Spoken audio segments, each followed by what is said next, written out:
쓸모아. 우리도 극초음속 미사일 개발을 가속화하겠다. 국방과학연구소 창설 50주년 축사에서 정경두 국방부 장관이 한 말입니다. 그동안 한국도 극초음속 미사일을 개발한다는 사실이 알려져 왔으나 이렇게 공개적으로 천명한 것은 최초의 일이었습니다. 현존 미사일보다 수배 빠른 극초음속 미사일은 전쟁 판도를 바꿀 수 있는 게임 체인저란 평가를 받고 있습니다. 극초음속 미사일은 현 방어 시스템으로는 요격이 불가능한 뿐만 아니라 짧은 시간에 목표 타격이 가능하기 때문에 북한뿐만 아니라 주변국의 위협에도 대응할 수 있는 무기 체계입니다. 또한 극초음속 미사일은 전 세계 어디나 1시간 내에 타격이 가능하고 매우 낮은 고도로 변칙적으로 움직이기 때문에 레이더 포착이나 요격이 어렵습니다. 게다가 적이 공격하고자 하는 공격 목표를 예측할 수 없고 만약 탐지를 한다고 해도 속도가 너무 빠르기 때문에 대응할 수 있는 시간이 거의 없습니다. 이 때문에 극초음속 미사일은 상대국의 핵기지를 먼저 타격해서 무력화시킬 수 있기에 핵무기보다도 더 중요한 차세대 전략무기로 여겨지고 있습니다. 그래서 오래전부터 전세계 군사 강국들은 극초음속 미사일 개발 경쟁에 들어간 상태입니다. 그런데 최근에 러시아와 중국이 시점 배치를 하면서 경쟁을 더욱 치열하게 만들고 있습니다. 중국은 주한 주일미군을 겨냥한 극초음속 탄도미사일 둥펑 17을 작년에 공개했고 러시아도 작년 12월 아방가르드 극초음속 대륙간 탄도미사일을 시점 배치했다고 발표했습니다. 미국이 먼저 개발을 시작했지만 러시아와 중국이 7월에 먼저 결과물을 내놓자 미국은 깜짝 놀라며 급하게 극초음속 무기 개발에 대규모 국방 예산을 투입하기 시작했습니다. 이에 미 공군은 지난해 6월 B-52 폭격기에서 마 20의 속도로 비행하는 극초음속 미사일 시험 발사에 성공했습니다. 트럼프 대통령도 지난 5월 중국과 러시아를 의식하고 미국이 기존 미사일보다 17배 빠른 극초음속 미사일을 개발하고 있다고 밝히기도 했습니다. 그런데 최근 정경두 국방부 장관이 우리도 극초음속 미사일 개발을 하겠다고 천명했지만 이미 오래전부터 우리나라도 극초음속 미사일 개발을 하고 있음이 최근 드러났습니다. 최근 국회 입법조사처에서 발표한 보고서에서 우리 정부도 극초음속 미사일 개발을 오래전부터 주도 면밀하게 진행해왔다는 것이 확인된 것입니다. 국회 입법조사처는 보고서를 통해 우리 군도 극초음속 무기체계 개발과 관련 2000년부터 산하 공동으로 다양한 연구 개발을 진행해왔다면서 2004년부터 국방과학연구소가 주도적으로 관련 연구를 진행하고 있는 것으로 알려졌다고 밝혔습니다. 보고서에 따르면 국방과학연구소는 2004년부터 2007년 액체 램제트 추진기관 개발, 2010년부터 2012년 퓨전형 극초음속 핵심 기술 응용 연구 실시, 2011년부터 2017년까지 초고속 공기 흡입 엔진 특화 연구소 설치를 통한 각종 관련 연구의 성공적인 수행 등이 성과를 올렸다고 평가했습니다. 이 같은 자료는 정경두 장관이 3년 내에 개발할 것이라고 말한 것이 허언이 아니었음을 입증해주고 있습니다. 문제는 극초음속 무기를 만들려면 막대한 비용이 들어가는 것으로 알려졌는데 최근 우리 정부는 군사비를 증강시키면서 우리 안보를 지킬 무기들을 개발하려 하고 있습니다.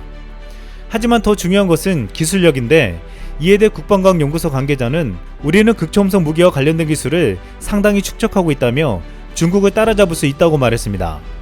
현재 우리 정부는 북핵 문제도 상당히 심각하지만 국가의 운명을 좌우할 극초음속 무기를 미리 준비할 필요성을 느끼고 있습니다.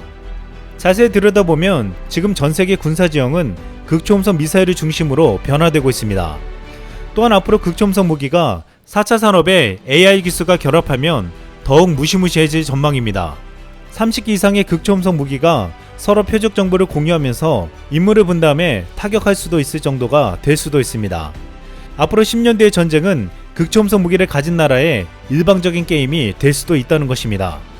러시아와 중국이 이런 최첨단 무기를 전면 배치하면서 미국은 2019년 충격적인 보고서를 받게 되었습니다. 중국의 극초음속 미사일로 미국의 항공모함이나 관가 오키나와 등의 미군 기지를 순식간에 격침시킬 수도 있다는 것이었습니다. 또한 한반도 유사시 중국이 가담할 경우 극초음속 무기는 위력을 발휘한다고 했습니다.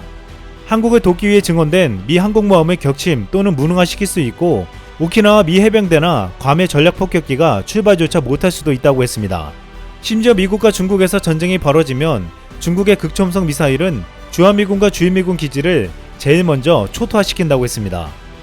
지난 2018년 엘라 베마주에서 열린 우주미사일 방어 심포지엄에서 미국 전략사령부 존 하이튼 사령관이 전혀 예상치 못한 충격적인 고백을 했습니다. 미국은 지금 현재 중국과 러시아의 극초음속 무기를 방어할 수 없다는 것이었습니다.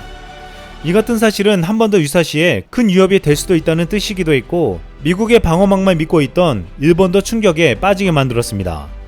그래서 이후 미국을 비롯해 우리나라와 일본도 극초음속 미사일을 개발하고 있는데, 지금 가장 큰 또 다른 문제는 이 극초음속 미사일을 어떻게 방어하느냐는 것입니다.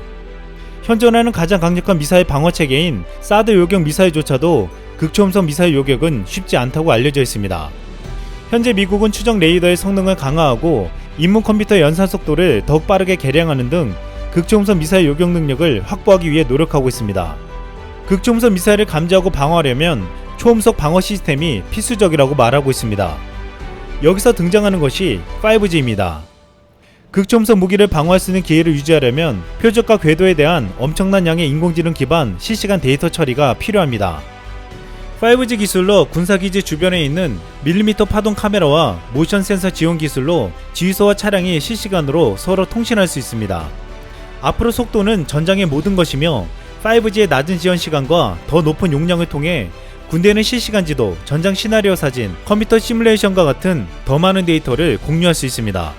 이 때문에 미국 국방혁신위원회의 최근 보고서는 5G의 진정한 잠재력은 미래의 전투 네트워크에 미치는 영향이 있을 것이라고 말하며, 이 네트워크는 빠르게 진화하는 전장에서 작동하기 위해 더 저렴하고 더 연결되어 있으며 더 탄력적인 시스템을 점점 더 많이 포함될 것이라고 했습니다. 즉, 과거에는 5G와 같은 기술이 통신과 네트워크에만 혁신적일 것이라고 전망했지만, 미래사에서는 국가를 지키는 안보에 속도가 필수적일 것이라고 보고 있는 것입니다. 전문가들은 이 때문에 미국이 최근 중국 화웨이의 5G를 견제하는 근본 원인이 되고 있다고 보고 있습니다. 한국은 전 세계에서 가장 앞선 5G 기술을 가지고 있어 앞으로 극초음속 방어 시스템을 비롯해 미래 군사적인 무기 개발에 큰 도움을 받을 수 있을 것으로 보고 있습니다. 지난해 우리 국방과학연구소는 연구 용역을 통해 5G 기술의 군사적 적용 방안을 마련했습니다. 미국, 중국, 한국의 5G 기술 적용 사례 조사와 분석을 통해 새로운 군사적 운영 방안을 제시한다는 목표였습니다. 만약 2025년에 전쟁이 난다면 로봇과 기계들이 5G 네트워크로 연결돼 전선을 누비며 인공지능이 탑재된 로봇 병사가 전투에서 사격을 하고 수류탄을 던지는 무인전이 확대될 것으로 전망되고 있습니다.